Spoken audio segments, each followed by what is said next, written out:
Hello, and welcome back to the Five Factors Podcast. I am Tal Prince here with the wonderful managerial coaching wizard that is Matt. Matt, how are you? I'm doing well. I'm going to my orthopedic surgeon today. They're going to fit me with my bionic arm. We're Oh, about 6 weeks out from surgery and making good progress. God's been very, very gracious. Got a really good team, the doctors and physical therapists, going to the doctor today. So I'm hopeful that they're going to continue to give me less and less restrictions, and I can have parts of my life back. that would that would be nice. Yes, Less restrictions are good. I like using both arms for things. Well, yeah, but having the bionic arm, Yeah. that could be cool. Yeah, I kind of want the Winter Soldier arm to just be able to push tanks around. I'm around no tanks, but it would just be cool to be able to have that option.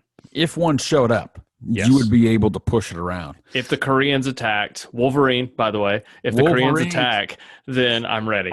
With the, A Red Dawn reference. I'm ready with the bionic arm. Wow. Yeah, I wanted to say Russians, which would work now too, but So when you go Red Dawn, are you going back to like the 80s version? I'm going back to Swayze, Tom Cruise, all this. Okay, but let's just go ahead and say that the masterminds behind Red Dawn got it right, because the original one was the Russians, and the last one with Thor in it, that was the Koreans. So we're good. I mean, we're ready for whichever nuclear holocaust we're about to face, whatever invasion is coming to us, we're ready. So Tal, I am doing well. I was able to reference Red Dawn. I was able to make multiple Marvel references. Awesome. Yeah, I feel like I'm just ready to roll today, brother. And this is episode 26 of the Five Factors Podcast. And on episode 27, an in-depth look at Iron Eagle and Doug Masters. Shout out to Lou Gossett Jr. That's awesome. And some of the worst Queen music ever recorded. So, don't know if I agree with you. So, yeah, we might have to shoot a bonus episode. Well, okay, why not? Episode 26 and a half.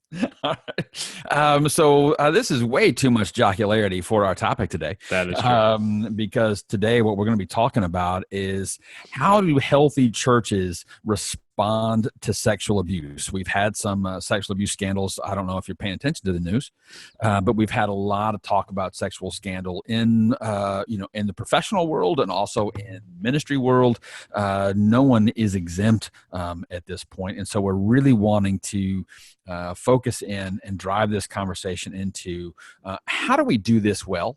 And sadly, it's probably more for when and not if it happens in our community. How do we do this well? Because I think we've seen some examples in the press of it being handled well, and we've seen some examples of it being handled not well. Yeah. And so we want to talk about that today. What are your opening thoughts, Matt?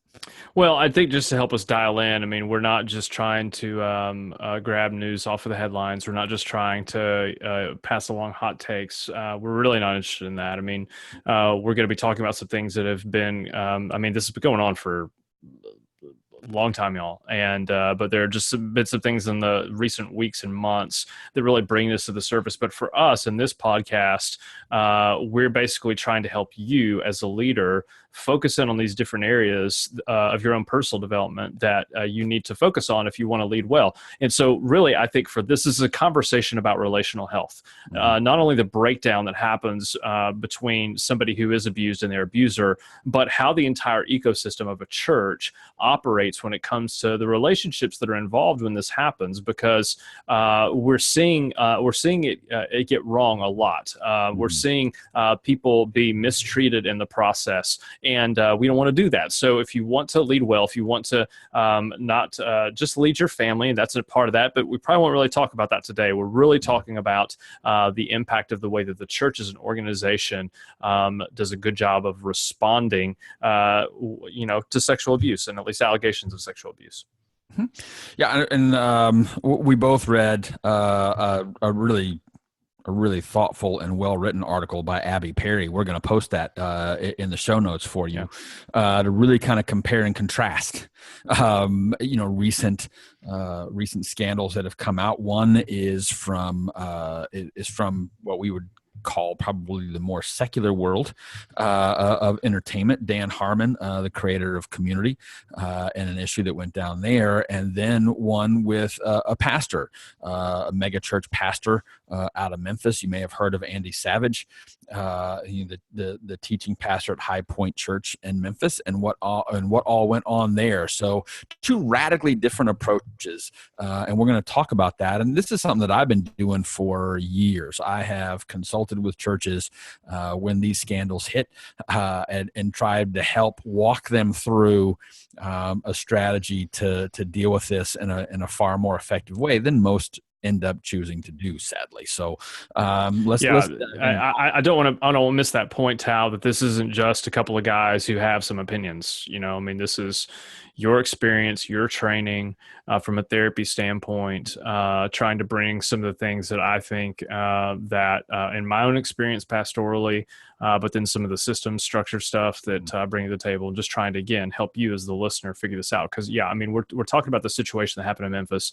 I'm thinking about, during the trial of Larry Nassar, the doctor who abused so many gymnasts, but Rachel Den Hollander, who, as a Christian, had this incredibly powerful testimony of the gospel, but had been basically run out of her church because of, as somebody who was abused and somebody as an advocate for those who are abused, the church said, that's not going to happen here. And we don't want you to be here anymore. So it's a very real issue. And what we're hoping to do is to bring our experience and our gifts and talents to the table to help you in your church be able to get where you want to go and do this right. So how do you want to open this up then? Well, I think for me, the thing that was interesting in Abby's article, which, apologies for maybe sounding over familiar with her, but in her article, the thing that I thought was helpful in contrasting Dan Harmon and Andy Savage, and I know Andy, our wives are friends from college, but this is much bigger than Andy. We're not going to spend a lot of time talking about that particular situation. But the thing that I really wanted to bring out and to see was the two issues that undercut his apology and the apology that really came out from the church. Because I think that we see it, and it's almost dog whistle, because it's like, oh yeah, I automatically recognize that as issues and problems and mistakes and errors that churches make in responding to abuse. So she brings out first the way in which an apology is wielded by those who are in power and have privilege, and the mistakes that are there. And so that's, Tal, when I was thinking about this and not wanting to basically just take her argument and put that out in front of people, but when you see, okay, here's an issue in this apology, that the problem with the apology that was made by Andy, by the leadership of High Point, and the way that was handled was because they were in the driver's seat. They had all the chips. Right. They had all the power, and they had all the privilege. And so how do you as a church, because you do have power and privilege, how do you need to rethink your approach to these allegations, even making an apology, and so you don't mess it up in the way that it got messed up in Memphis? Yeah, I think it's we live in a world right now of very sanitized narratives and controlled narratives, and everybody knows at some level really kind of how to manipulate the narrative to their benefit. And one of my bigger concerns, and something that I run into churches all the time when this kind of thing pops and happens, just by default, most churches' leadership structure have, probably, maybe true for you, some of the more wealthier businessmen in your community and leaders. And so that means a lot of CEO types, upper echelon management types, but it also very often means legal types. And one of the very first things that businesses are taught to handle and be concerned about is liability. And so now this creeps into the church world by definition and by necessity, because the church does need to be worried about that. But you cannot sacrifice the truth for protecting you from a liability issue. And I see that happen a lot, or at least the temptation and the desire to do that. And when you've got a pastor that's very successful and that everybody likes, it's like, how can we best handle this and craft this so that we can try and hold on to him?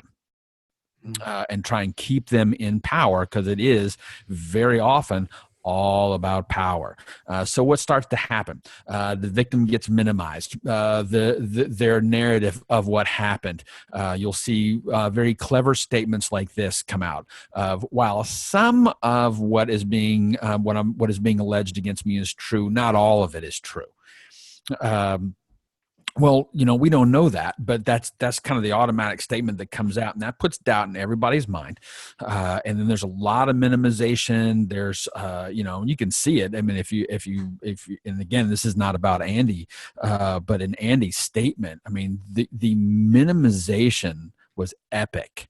Some of the things, as a college student on staff at a church in Texas more than 20 years ago, that is classic minimizing of what has happened. Look, this happened, because what he really means is this happened a really long time ago.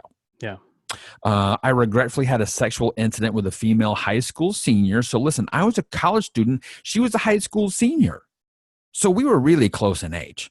And I apologized and sought forgiveness from her parents, her discipleship group, the church staff, the church leadership, who informed the congregation. In agreement with wise counsel, I took every step to respond in a biblical way.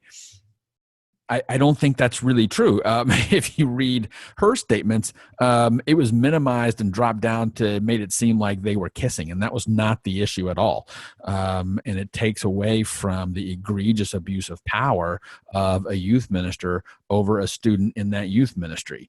And that's really far more what this one is about. It's about that power play and abusing that power. But so you just see kind of the classic minimization. It happened a long time ago. She was much older. I was much younger.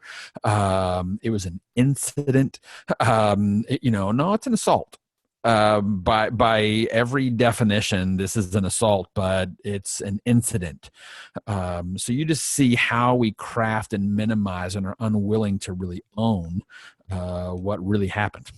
And we'll talk about this in a minute, because one of the challenges, the struggles that I had with that statement is, and then Andy getting up 2 days later in front of a group of people, was why. And it felt like there was a genuine desire to come clean. And it felt like, hey, we're not just gonna give a 3-line legalese statement that Mr. Savage will not respond to, that kind of thing. But in the process, I think it made it worse, because it did the one thing that I think that we have to do as churches in those moments. And that is that we have to be willing to lay down our power and privilege as those in leadership. We at least have to leave open the possibility that this is true and this is real. And I think that we can say this, and look, guys, I am saying this theoretically and never having to deal with this myself or have anyone close to me, being on the same staff team as somebody who's wrestling with this. So I think it gets infinitely harder when you're in the middle of it, but that's why we're having this conversation. Like, we're trying to give you, and we're going to give you this a plan here in just a minute in terms of how to handle this. But, for me, it is, if I truly believe that I am secure in Jesus, even if guilty, okay, then instead of trying to hide, which ultimately does make it worse, which ultimately does slander another human being, and ultimately vandalizes the glory of God, then we have to flip the script here. And instead of holding on to our power and privilege, sanitized, I'm sorry, with a veneer of repentance, probably not disconnected from some truth and reality. But if we don't lay down those weapons, then we're going to have a really, really hard time moving forward. But there's another thing in the article, Tal, that I thought was interesting that that Miss Perry brought up in her article, was that she said, look, there were no women involved here. Right. And so, again, so here's what I'm trying to set up, y'all. I'm trying to say that here are two critical factors in your response to sexual abuse before we get into this kind of 4 or 5 step plan. But here's the thing that's missing: you have to lay down your power and privilege, and second, you Right. need to have women involved in this process. Even if you're in a complementarian church and you have men who are elders, not women, men who are deacons, not women, you've got to have women involved, because at no point in this process that I can tell with Andy were there women involved in helping him figure out what restoration looked like here. Yeah, and that's a critical piece because you've left out a gender from the dialogue. Yeah. Uh, um, and I think particularly when we're dealing with church, I think routinely one of the things that I see that concerns me, that troubles me about church leadership, and what we often miss is just statistically what your congregation looks like. And so if you look out and look at the women that are sitting there, in general, at least a bare minimum of a third of them are survivors of sexual abuse. And and how are you defining that? Because I don't want anybody to go, whatever, dude, and just completely write you off. So are you saying, like, I don't hear you saying a third of the women in church have been raped? Yeah, no, they're not necessarily been raped. That number is closer to 25%, so it's a little less than a third. But on average, 1 out of 4 women have been raped. So let that sink in as you look out, Yes. Over a group of women in your church on any given Sunday or other event that you're doing, any other time. 1 out of 4 of them are survivors of rape.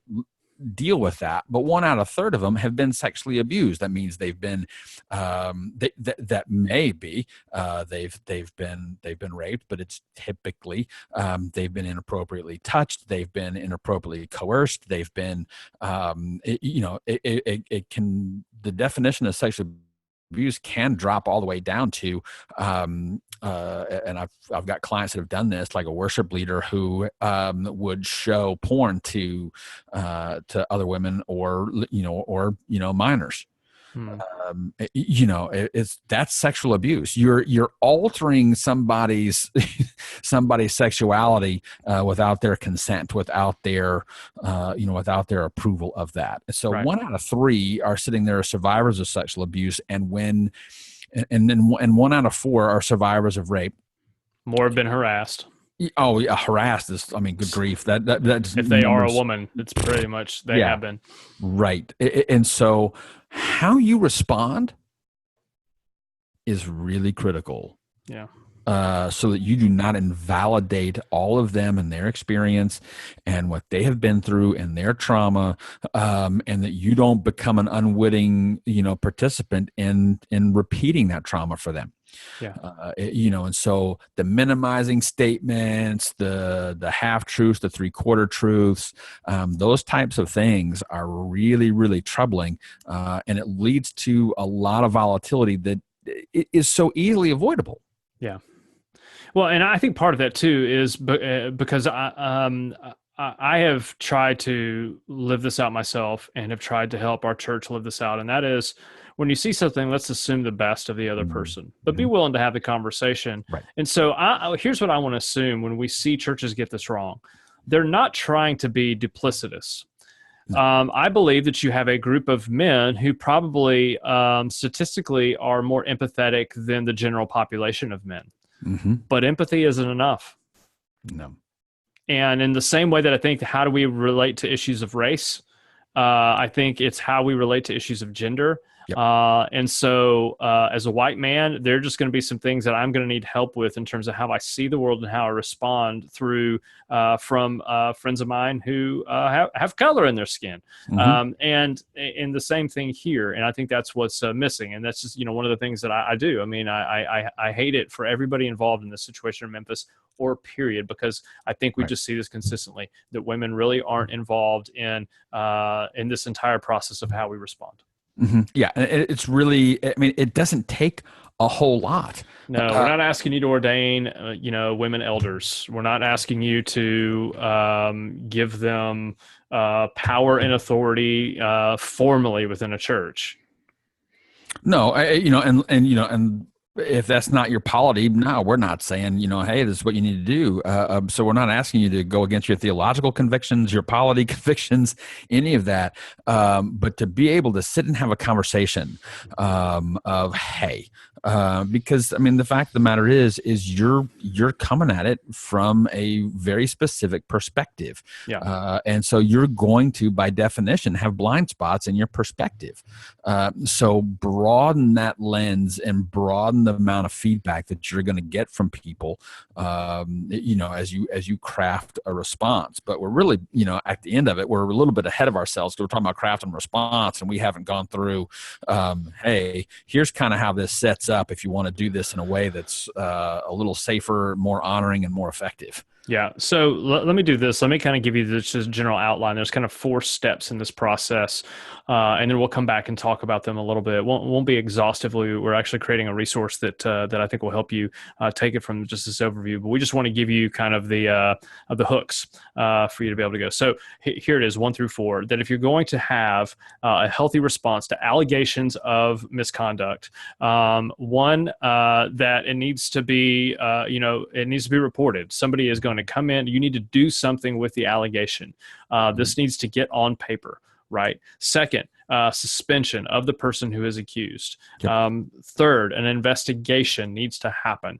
And then fourth, there needs to be a response. So report, suspension, investigation, and then response. So let's talk about this first one, Tal, in terms of report. So somebody, there is an allegation of sexual misconduct that gets to, let's say, the lead pastor. Let's say it's not about the lead pastor. Let's say it's somebody that is on your staff. It's probably the easiest way for us to work with in this imaginary scenario. So somebody on your staff is accused of sexual impropriety. The first thing we say is you need to report it. You absolutely do, and it's hard. I mean, it's really hard because there's a big chunk of you that thinks you really know this person, and at the end of the day, if you're the person who hired them, well, you couldn't have made a mistake. Yes. By hiring somebody that would do something like this to somebody. Well, yeah, you can, because people that do these types of things are really good at hiding. That's how they do it. So yeah, it absolutely needs to be reported. And that's just step one of the process. That's the honoring piece to everybody involved. You're not making a judgment by reporting it. Yeah. You're not making a judgment as to whether or not it's true. You're just saying, hey, look, I've heard about this. And if you're a clergy member, depending upon the laws in your state, you may well be a mandatory reporter anyway.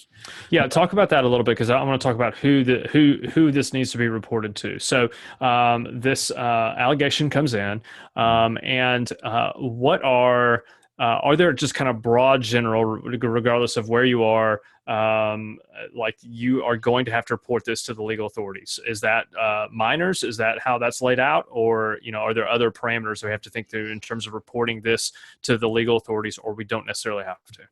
Yeah, if a minor is involved, you absolutely have to report that right out of the gate. That's nothing you even evaluate, depending upon the laws in your state. But in most states, that is, oh no, you have to report that, and you have to report that right now, no questions asked. Yeah, and it's hard for me to say, if you're in a state that doesn't require you to do this, that you're not playing the power privilege card if you don't just go ahead and lay that down. Right. If you think the welfare of a child is endangered, if you think the physical well-being of a minor is endangered, it absolutely has to be reported. You have to report that. Now, technically, also, if you believe that somebody on your staff, or there's an accusation, an allegation that someone on your staff has harmed another person, you need to report that too. Depending upon what is alleged in the assault, but if you think someone on your staff has been accused of harming another person in an illegal fashion, the best thing for you to do, the cleanest thing for you to do, is to report that yourself. Yeah. Call that in. So, and because guys, we're not talking about an affair here. That's not what we're talking about here. We're Nope. talking about specifically an allegation of sexual abuse, assault, impropriety, Mhm. misconduct, whatever language you want to put on it. That's what we're talking Mhm. about here. So you're saying report it to the authorities. Who in the church needs to know when that accusation is made? Are we Um, I, talking like board, elders, congregation? Like who needs to, just at the beginning, the initial outset, who are you reporting this to in the congregation? the initial outset, I want my leadership team apprised. Okay. I want everybody on that leadership team to go, hey, look, this is what's been said. We don't know. Isn't it, this is an important thing to say. We don't know that it's true. Yeah. We are discharging our duty as reporters to report that, and we're going to find out. We're not making an assumption either way. As best as you can get to Switzerland, that's really what you need to be. You need to Yeah. be neutral and not taken aside, because the truth will out. Yeah, and this is going to be really hard for us because, again, we want to be pastoral to everybody. And you're going to hear us say later, like, we want to protect everyone in this process. But I think churches goof here when they don't see themselves as Switzerland, when they don't see Mhm. themselves as a neutral party in this, and especially when it's somebody outside of your church. Mhm. And I think that becomes difficult. But organizationally, at some point, you have to put on your big boy pants, or your big girl pants, and you've got to be able to go, here's where we are. So we're going to report to the authorities. We're going to Mhm. report to the leadership of our church. And I Mhm. would say if you have a lawyer, and a lot of churches do, Oh then yeah, you need to report that to your lawyer. So you that's the first absolutely part. want your You, attorneys involved. Yeah, you you want yeah, you legal need to make a counsel report. involved. Because I think they're going to help you know what you need to report and put the language to it. Okay. Right. Secondly, in terms of suspension, you and I both agree that the individual accused needs to be suspended immediately and indefinitely, right? Right. Yeah. And how you do that is as important as doing it. Again, you're coming from a Switzerland perspective. You're not coming in as to, saying, and this has been reported, and I can't believe you would do such a thing, and we're going to suspend you. It's, hey, look, man, we have an allegation. There's been a reported incident. And so we don't know whether it's true or not. And because we believe in total depravity, because we believe that we're all sinners, we're all capable of anything at any given moment. So we're not making a suspicion against you. We're not making any assumptions. We're just saying, hey, anything is possible with any of us at any given moment. And so what's best for everybody right now is if we suspend you indefinitely while the investigation goes down. And a big part of why you're doing this, because a lot of people ask, why would you suspend the person because nothing's been proven yet? No, you're suspending the person for their safety as well as yours.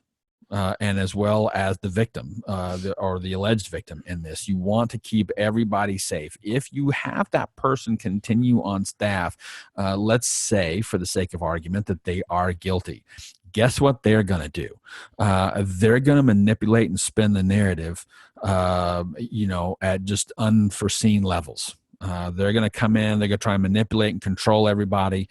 And it's not going to look like that necessarily. It may seem very, very passive and like, oh, he's just such a great person. I mean, look at it. No, you need to get them off campus, out of the office. They don't need to be in touch with everybody. It's just not a great idea. I recommend having a small group of people that, if you have a disciplinary committee, if you have anything like that, have a small group of deacons or elders be assigned to take care of this person, administer to this person, and his or her family while the investigation's going on. It's not like, oh, you're suspended and you can't have any contact with anybody. We're going to treat you like a leper while this goes on. No, we're going to suspend you so that you're not here, you're not working, you're not doing your duties, here for us. But we're also not going to leave you out there, unattended. So it's both. Yeah. Yeah, so we want that kind of immediate and definite suspension for all the reasons that Tal stated. And so you've got your two steps into this. You've reported it to the right people. You've suspended the individual who's accused, and then you're going to have an investigation. And I think there are two investigations that can happen. One of which I think is really important. You can have an internal investigation. Mhm. If you want to do your own work, I think that's fine. I'm convinced you absolutely have to have an independent outside investigation in order to, for all the reasons you said, to protect everybody in this Mhm. process. Mhm. What would you add to that in terms of investigation? No, I think that's really it. I mean, if you look at the story of what went down, in the Savage case, again, a couple decades back in Houston. But if you look at how the church staff responded to that, they conducted a quote unquote investigation. Yeah, And that was really, how do we minimize liability here, and how do we craft and spin the narrative?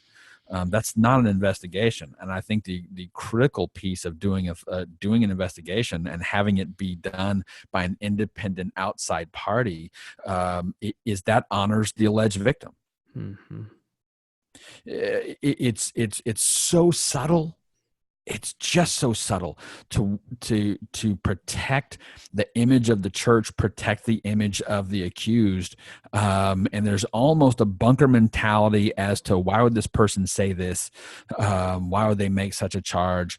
And it's so incredibly difficult for them to come forward and yeah. and to say something like this, and there's such shame in it, and the unintentional response of the church is all too often to heap further shame upon them, because now you've just come into our sanctuary and taken a dump, and we got to deal with it. Yeah, I mean, I think that you'll have family members. I'm thinking of situations in families where one family member is accusing another family member of assaulting them, Mhm. and how often that you'll hear somebody else in the family, usually a matriarch, patriarch, be like, "How could you do this to our family?" Mhm. And I think Mhm. we see the same way in the Right. church. So yes, I think it's Right. it's it's just again, we're still playing neutral here. Right. We are allowing the authorities to do their work, and then we are asking an outside party to do the work of investigating this. Mhm. Mhm. And then if you want to do something internal, then have at it. I don't think you have to. You may choose to just simply let those two parties do their work, and then you're going to do the job of pastoring, shepherding the people who are involved Mhm. here, Mhm. including the person who is accused. And Right. and Right. so again, we do care about that individual, even if they are flat out guilty of what they have done. They are still a human being, creating the image of God. Mhm. If they do belong to Jesus, then they still belong to Jesus, Mhm. and we have a responsibility that the gospel frees us to, Right. because I remember.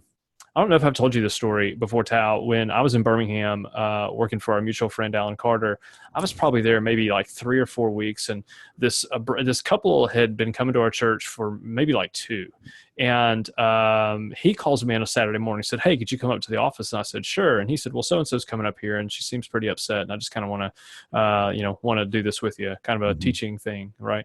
But he didn't know what it was yet. He just knew it was really significant. So we sit down, and basically she said, "I just found out last night that my husband has been molesting children in the neighborhood." Mm. One of the things that Alan said in there has stuck with me for, geez, almost 20 years now. And, because she was like, "I'm just so angry and upset." And he said, and, I think he did a good job with that. But at some point in time, he just said this line. He said, "Yeah, I think we all have to remember, sitting in this room, as we look at something as horrible as that is, that in the eyes of God, our most lily white sin is infinitely worse than what happened there on a human perspective." Now, that is something that's held in tension, right? But I Right. think that we have to have the understanding that we don't basically begin to put people in categories of Mhm. "you're a monster, and I cease treating you as a human being." Right. That it isn't us giving permission for what people do, but it is just saying, "Hey, Mm-mm. in the church, we can and we should protect everybody," right? Right. I think that's a major thing that we also, that's the other extreme of error that a church makes, is they will absolutely castigate whoever is accused, and and no investigation done, automatically take it as true, and shuffle them out the door, at best. Yeah. You can see, I mean, I'm not defending Dr. Nasser. You brought him up a minute ago. I'm not defending him or defending his behavior. What he has done is absolutely reprehensible. He, however, is not reprehensible. There's a big difference between him and his action. And I did have I had a reaction to the judge's, sentencing response, and to say, I signed your death warrant. I didn't find that to be helpful, but we have to continue to believe the best about everybody involved, but also see them as people in need of grace and need of the gospel. And I don't care what anybody has ever done. If you hear their story and put them in their context and understand their pain, you will understand exactly why they've done what they've done. It makes a whole lot more sense when you see it. And I want to be really, very clear, because I did say that we want a team of people assigned to the accused, but we also want a team of people assigned to the accuser. So that we're maintaining a neutral stance, but we're loving them both well and holding that. And we're not making a judgment as to what happened, what didn't happen. We're here and we'll abide by the investigation, the results of that investigation. We're choosing to believe you. We're choosing to believe you. We're just ministering to you both, and we'll see where the chips fall. And when the chips fall, we're still going to minister to you both. Right. Yeah. So let's talk about that. So we said, an incident comes in, you report it, you suspend the individual who's accused. There's an investigation. The investigation is complete, and then the results come in. And I think the response, the steps in the response are true regardless, right? Because I think who needs to be responded to, and that's what I want us to focus on. So first is you need to respond to the accused. And I think we'll go back through and talk about this. Respond to the accused. You need to respond to the accuser. You need to respond to the church. You need to respond to the authorities, and you need to respond to the public. So in terms of the response to the accused, when I hear that, I hear if guilty or not guilty, we're trying to help them understand that you're still family, particularly if that investigation is he did it, right? Yeah. If the result is, guilty, I all too often the response is to exile that person. Yep. Which is a non-gospel response. Yeah, I mean, and this again is the wisdom of Jesus, saying that there is still a process of church discipline that you don't get to basically undercut because it's in a particular category of sins. Yeah, and I think very often it may be the case for you that once the investigation starts, the accused may come forward and confess and say, "Okay, yeah, I did." Which, again, is the purpose of church discipline. So it's possible that somebody is going to be suffering the legal ramifications of an action that they took, but within the church, they can still, and this is crazy as it sounds, okay? This is the razor's edge that we're living on. They can still be a member in good standing because they are confessing with their mouth, and they are beginning to take steps of repentance that would basically go, this is the fruit of genuine gospel repentance. This isn't somebody just, giving this kind of sham response. So let's kind of keep it within that vein. Okay, so the person who's accused is guilty. There's a response to the accused, the response to the accuser. What are some things that we need to make sure that we include in that response to him or her? To either one of them. And like I said, 1 in 3 women, but it's also 1 in 6 males are survivors of sexual abuse. And that number's way low because male sexual abuse is far less reported. There's so much more shame attached. There's a lot of shame to being a female, being sexually abused. There's more, I find, for men that have been sexually abused, particularly if they were sexually abused by a female, because the response is going to be like, well, men, lucky you. Which is nuts, but it's what we do. So to the accuser, what we really want to do in this case is to honor them and applaud their courage for coming forward, and respect respect the incredible courage that it took. Also, I think if it has been perpetrated by a staff member, the church then needs to really sweep in and be really helpful. But that means really paying for a lot of therapy. That means coming in and assisting with the cost of that, assisting with whatever damage has been caused. And that's going to be another piece because there may be lawsuits coming. So you wanna talk about that. I'm not a fan of waiting until maybe it happens. Consult with your attorneys, but I find it best to just kind of assume that's probably coming. And so don't run from that. Don't hide. Don't soft pedal. Just say, we understand you may do that. Just address the elephant in the room. We understand you may do that. We wanted to be clear to you from here that we want to help. That because someone on our staff has done this, then we're culpable as well. And so we're here to help, any way that we can, any way that honors you and your family. How can we help? What do you need? But it is so easy to wish, hope, or on the down low, pray for this person to switch churches, because it, quite frankly, makes it easier on everybody. Yep. But the gospel's not the easier route. No. And so I want to encourage you, and for you to have the courage to go forward and say, we love you. We want you here. We are so sorry this happened to you. And we believe it's best for the kingdom. It's best for the gospel for you to see, and for the world to see our repentance before you and our making amends with you. Yeah. In terms of the response to the church, I'm going to give you my thought on how it should happen, and then you can blow it up if you need to, or tweak it. Because I'm coming at it from, Myers-Briggs is a T, not an F. Right. But I think that you need to prioritize the facts in the response to the church. And I'm thinking that from a couple of different ways. One is, I think once you begin to editorialize what happened, then I think it begins to shade the truth. And then secondly, I don't think that at no point in this process related to this incident should you have the accused or the accuser on your stage, on a video, on any of your channels at all.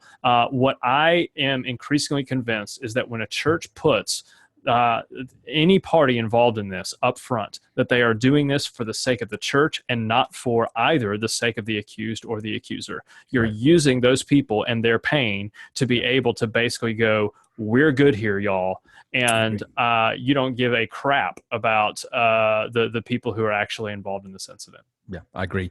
I agree with that completely. When we have just what we do in the case of, let's just say I deal with this a little bit. Let's say I have a sex addict in my office who has had multiple affairs, is married, has had multiple affairs. What we're going to do is we're going to work through a disclosure process where we're going to have that person sit and just read the facts. Okay. We're going to have them, it's devoid of emotion, and people go, well, they don't sound sorry. If you go back to Tiger Woods' press conference when he came out of rehab, people were just banging away at he didn't sound sorry. No, he didn't, because he was taught, and because this is exactly the way we teach. You stand there, you read it, and it's just bare and factual, and you don't put any spin, you don't put any it was this long ago. No, it's just, this is what I did. But in this instance, I agree that I don't want them on the stage. I don't want the victim on the stage. I don't want the perpetrator on the stage. I think it manipulates the narrative. There's too much potential there for that to start to get shaded, because people may go one of two ways. They may start to feel really, really overly sorry for that person, or they might start to feel overly angry with that person. Yeah. Because you're going to activate a lot of trauma for those people that are sitting out there as trauma survivors, as survivors of abuse. You're going to trigger that for them, because that person is going to represent the person who abused them. So once it comes out that he or she did that, there's going to be a lot of anger that doesn't belong to that person that's going to go to that person. And that's not cool for anybody. And the same on the inverse of that. So don't have them on the stage, but just do state the facts. This is on such and such a date. We received a report on 5 minutes later, that staff member was suspended, and leadership was notified, and we made a report, and we stepped aside and allowed an independent investigation to take place. Here are the findings of that investigation. You're not saying whether you even agree with it. You're just saying these are the findings. Bang, bang, bang, bang, bang. As a result of these findings, we have made the following decisions. Bang, bang, bang, bang, bang. And we're out. That is it. We're not going to sit here and have a long autopsy over it. We're not going to have debate over it. This is what happened. This is how we responded. But then it's going to end with, in my world, what I want to see happen is, and we don't hate anybody in this. We still love this staff member. We feel great pain and angst and sorrow over what he or she has done. And we feel great pain, angst, and sorrow over the consequences they're going to need to suffer for that. But we also feel a great deal of pain, angst, and sorrow for the victim and what he or she has had to deal with in carrying this for these years. And this should have never happened to them. And we can be in that tension and love them both well. Yeah. We're going to talk about our free resource here in just a minute, so you can get more details about this. And we're just going to give you a checklist on the boxes that you need to cover. And just in order to do a good job with this, I just want to make sure, y'all, that you understand what's at stake here. That you really do have a choice as a church when it relates to accusations of sexual abuse. Mm-hmm. You can either choose a path of silence and half measures, or you can pursue repentance and justice. And I think it's a genuine choice that should be obvious. And I say it's a genuine choice because it's going to get real. Like, if you have not been there, we're saying you might get ahead of it. But I'm just telling you, even if you have this checklist, the reason why you have things like checklists, the reason why we create episodes like this is to basically help you know where to go when you have to get through and clear the fog of the emotions of what's involved, because it's emotionally gut-wrenching for everybody involved on so many different levels. So Tal, just talk maybe briefly about anything else that you'd want to add about the resource that we've created to help churches and church leaders deal with this issue. Yeah, it's just a real simple sheet of bang, bang, bang, because here's the deal. If you don't have a checklist around for an instance like this, it's kind of like being in an auto accident, and you go, holy crap, what am I supposed to have? What information do I need to exchange? What are the phone calls I need to make? And if you don't know, and if you don't, like, I need to read that, because when I'm 30 feet underwater and upside down, I don't think well. And when a report like this comes to you, it is overwhelming. If it hasn't happened to you yet, it is an extremely overwhelming experience. And to have a resource like this just to walk you through step by step, what to do, who to contact, how to do that. That's what we're really trying to give you, so that you've got this for when it hits. You can pull out this resource and just execute. Because everybody's going to be looking to you to lead in this, and everybody needs you to lead in this, because these types of situations get really ugly really fast. And once the gossip train gets running, holy cow. But your response to it when it comes out, that your immediate response can really stop a lot of that nonsense. And so it's really critical, because people are looking for you to lead. And so we just want to help give you a way to do that. Yeah. So if you'll go to the show notes or you go to fivefactors.net/assault, then you can grab that checklist. Also in the show notes, there's a place for you to ask questions to me and Tal.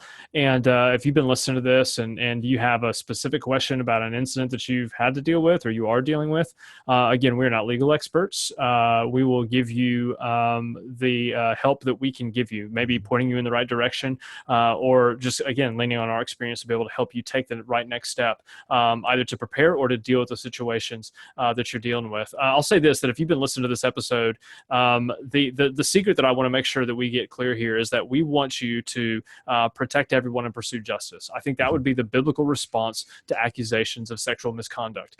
Everybody gets protected and justice is pursued. That's the role and opportunity that we have as leaders in the church. So if you've been listening to this and you've shared it with people, thank you for doing that. If you have rated, if you have left a review for this show, I appreciate it. If you haven't subscribed yet, would encourage you to do that. And makes it really easy. It means every Monday morning, you're going to get a brand new episode in your email and you also in your podcast inbox. And so you'll be able to listen. You won't have to go download the episode. It'll already be downloaded for you as we just continue these conversations. And so this one is kind of a heavy one today, but we're dealing with real issues that impact the life and leadership of people just like you. So on behalf of me, on behalf of Tal, I really appreciate your time today. We'll see you next week. We're going to continue a conversation about women in the church. We're going to talk about this question that should, women lead in the church? Should they develop men who are training to be leaders in the church? So should be a fun conversation, and we'll see you next week on the Five Factors podcast.